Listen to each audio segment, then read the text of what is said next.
नमस्कार दोस्तों। सुनो, राधा कान्हा वृंदावन छोड़कर मथुरा जा रहे हैं। राधा की सखी के मुंह से जब ये बात राधा ने सुनी तो वो तड़प कर उठ बैठी। कृष्ण से बिछो की कल्पना से ही वो सिहर गई। उनके नेत्रों से अश्रुधारा बह निकली। कृष्ण की बांसुरी की धुन ही राधा जी के प्राण थे।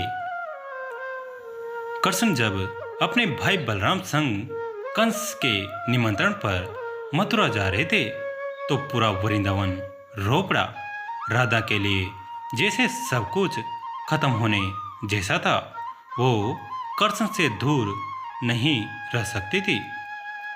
उसकी आंख के आंसू जम गए थे।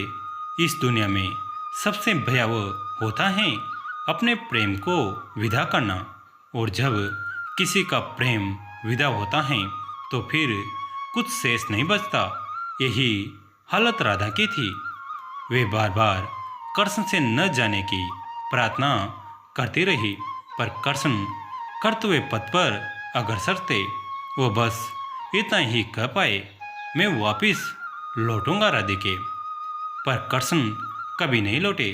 मथुरा में वो एक ऐसे संघर्ष में उलझ कर रह गए कि उनसे वापिस लौटना कभी हुआ ही नहीं।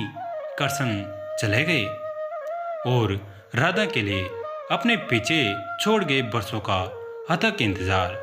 रामचरितमानस के बालकांड के अनुसार लक्ष्मी जी के स्वयंवर में जब नारद को श्री हरि विष्णु ने अपना स्वरूप देने के बजाय वानर का रूप दे दिया तो नारद इससे कुपित हो गए। उन्होंने गुस्से में वैकुंठ पहुंचकर भगवान को शाप दिया कि उन्हें पत्नी वियोग सहना होगा। संभवतः इसी शाप की वजह से त्रेता में रामावतार के वक्त भगवान रामचंद्र जी को सीता वियोग और द्वापर में कृष्णावतार के वक्त कृष्ण को राधा वियोग सहना पड़ा।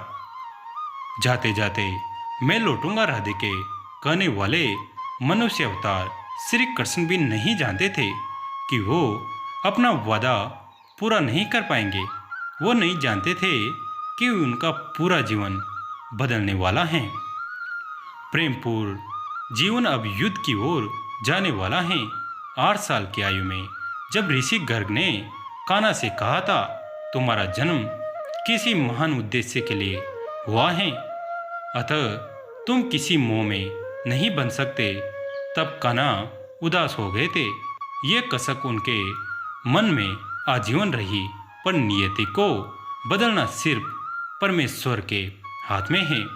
मगर परमेश्वर भी अपने निस्वार्थ के लिए होने को परिवर्तित नहीं कर सकते। होने बदले भी नहीं। खैर, हुआ वही जो होना था। कान्हा का राधा से बिछो भी हुआ और कान्हा का जीवन बदला, पर कृष्ण कभी न लौटे।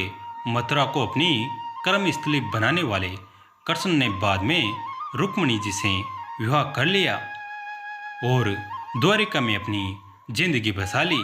उधर राधा जी का भी विवाह हो गया और वो पूरी ईमानदारी से अपना दाम्पत्य जीवन निभाने लगी। पर प्रेम का सबसे विस्मयकारी स्वरूप उसकी अंतिम मगर विचित्र अवस्था ही है। दैहिक रूप से अगर कोई किसी को सौंप भी दे तो मन की अवस्था हरदम ही अपने प्रेतम को पुकारती रहती हैं।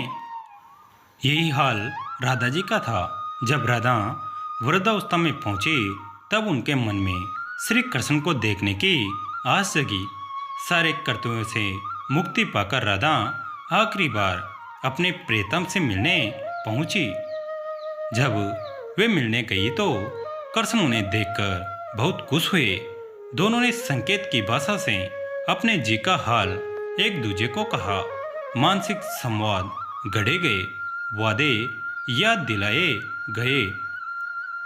स्नेह के वशीभूत एक दूजे को उलाने भी दिए गए। कहते हैं कि राधा जी के अनुरोध पर ही कृष्ण ने उन्हें महल में देविका के पद पर नियुक्त कर दिया। एक दिन अचानक से राधा के मन में अपने कान्हा से गहरा आत्मीय संबंध स्थापित करने की इच्छा जागृत हुई। वे कृष्ण से दूर रहकर भक्ति के शक्ति के बलबूते कृष्ण को पाने की लालसा लिए जंगल में चली गई। समय बीतता गया। राधा जी बिल्कुल कमजोर हो गई थी। श्री कृष्ण अंतर्यामी थे, वे सब जानते थे। आखिरी समय में श्री कृष्ण राधा जी के पास पहुंचे और अपनी राधा से कुछ मांगने को कहा। राधा ने इनकार कर दिया। दोबारा अनुरोध करने पर राधा ने आखिरी बार उनकी बांसुरी सुनने की इच्छा जाहिर की। कृष्ण ने बांसुरी बजाई। पूरा जंगल उनकी धुन पर नाचने लगा। कृष्ण दिन रात बांसुरी बजाते रहे। राधा नाच रही थी, कृष्ण बांसुरी बजा रहे थे। बांसुरी की धुन सुनते सुनते राधा ने अपना शरीर त्याग दिया। कृष्ण दुखी हृदय से उठे, बांसुरी तोड़कर झाड़ी में फेंक दी और भारी मन से वहाँ से चले गए। उसके बाद श्री कृष्ण ने जीवन में कभी बांसुरी नहीं बजाई।